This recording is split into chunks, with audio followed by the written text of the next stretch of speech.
And I'm Judy, the athlete. And we're here to help you better your best. Judy, you were sick recently. I was pretty sick, yeah. Yeah, we missed you on the call last week, and you were gone, and then I'm glad you're here today. Travel is really hard these days, to try to stay well. Yeah. And I was at a tournament back east, and it was definitely going around to the archers. And some of the archers in the beginning were sick and they were struggling through. And then by the end, some of the archers who had been well were now sick and up on stage trying to shoot finals. And, oh, man. You really feel for that. Like they woke up, everything's been fine. They've been shooting great. And now they're in a finals match. And you could tell, you could see the energy and you could tell they don't feel well at all. Yeah. So how many of them came through, Judy, and shot unbelievably well?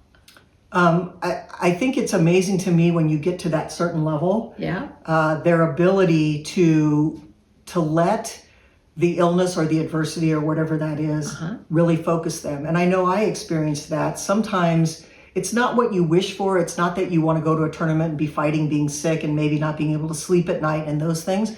But in the end, if I look back on those tournaments where I was really sick, it creates this focus where all you can do is survive. Yeah. And it really makes it one arrow at a time. I'm going to shoot this one arrow. Yes. And then I'm going to get my energy back and I'm going to shoot the next arrow.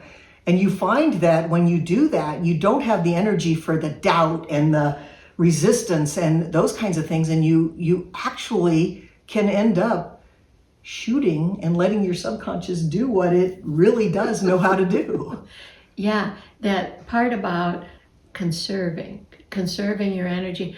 I mean, it can apply to any adversity, Sure. But it's kind of like for me, I always think about, when we get in trouble on the golf course or whatever, and man, when you go to hit that shot, you're very clear on your decision making. You know exactly where you're going, how you're going to hit it, what shot.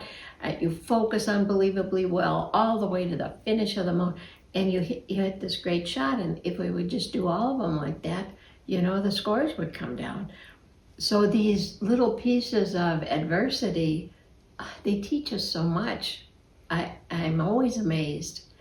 So, if I think back to one of the worst tournaments I ever had, I was really, really sick. I had some kind of flu. I thought I got bit by some weird bug or something like that, but I was really sick and was really young.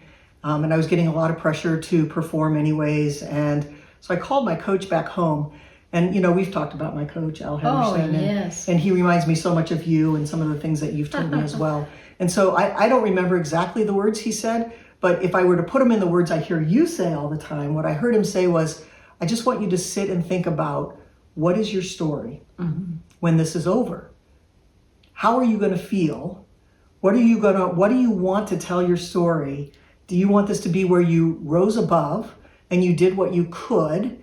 And you got out there and you got in the arena, right? Or do you want your story to be you really are way too sick to do it, right? And that's all it took. Have that as an excuse versus a motivator. Sure, and that's all it took. And I remember sitting out there. It had been raining for 67 days. I sat in not even a good rain suit back then, and I just remember watching the water come off the umbrella and drip onto my non-really waterproof pants.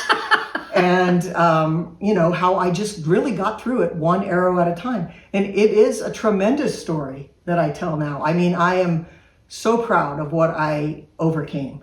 Correct. And it could have gone either way because I really didn't feel like getting out of bed. Yeah. So those better your best times are going to come when you least expect them. And you just rise to the occasion, and so will your performance. And we see it already in the people that are bettering their best.